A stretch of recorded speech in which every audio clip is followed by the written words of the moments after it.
83 белый и по прямой. Бишкек-Москва темир жолу 2023 жылга чейин ачылбайт. Буга Москвадагы темир жолдордун рельс шпалдарын алмаштырып жаткан себеп. Бул жагдайларды эске алуу менен Кыргыз темир жолу ишканасынын жетекчилиги Орусиянын темир жол ишканасы менен сүйлөшүүлөрдү жүргүзүп, натыйжада Бишкектен Новосибирск, Самара жана Казан шаарына чейинки темир жол каттамдарын атышкан.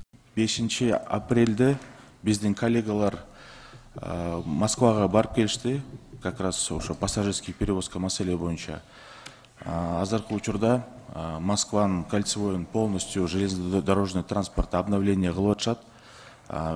Рельстерди менять этип, шпалдарды менять этип, ошондуктан азыр бүт не только бизге Кыргызстанга, но и Өзбекстанга, Тажикстанга, Казакстанга, Бишкектен Самарага чейин жолду уруксат берип атышат. Жыйындын жүрүшүндө депутаттар Кытай, Кыргызстан, Өзбекстан темир жолун куруу боюнча кандай иштер жүрүп жатканына кызыгышты. Эл өкүлү Гүлшаркан Култаеванын айтымында Кыргызстан Евразиялык экономикалык союзга мүчө болгону менен соода-саттык жүгүртүүдө товарлардын өтүүсүндө ар кандай текшерүү орун алып тоскоолдук жаралып келгендиктен аталган долбоордун ишке ашышы бир топ ишти жеңилдетмек. Кандай болгон чакта дагы ошол Кытай, Кыргызстан, Өзбекстан жолун бүтөрсө, андан ары Иранга, Түркмения, Иран, андан ары ошо Араб Эмираттарына чейин чыга турган бизге бир мындай стратегиялык жол болот болчу да.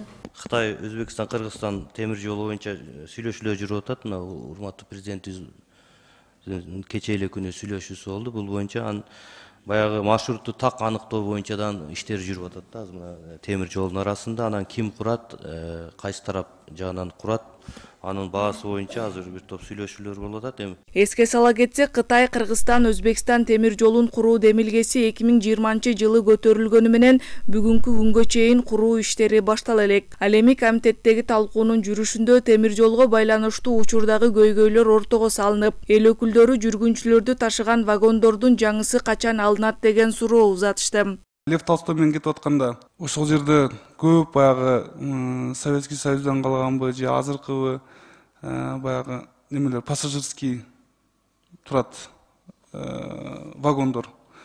Ошолор эмне болду? Алар вообще кандай иштетилеби же иштетилбеби же ошо боюнча калабы? 2021-жылдан бери баштадык списание.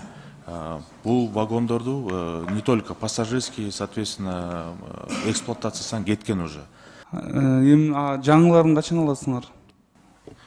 Буюрса деп эметип атабыз, пландаштырып. Билесиз, бир вагон, мисалы пассажирский вагон $1 миллион $800 турат, эң минимальный.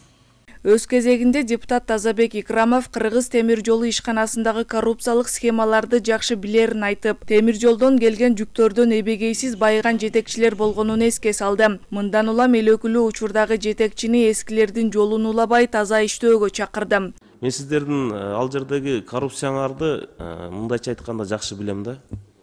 Мына сиз жетекчи болуп келипсиз, мамлекетке түшө тургандай кылыш керек.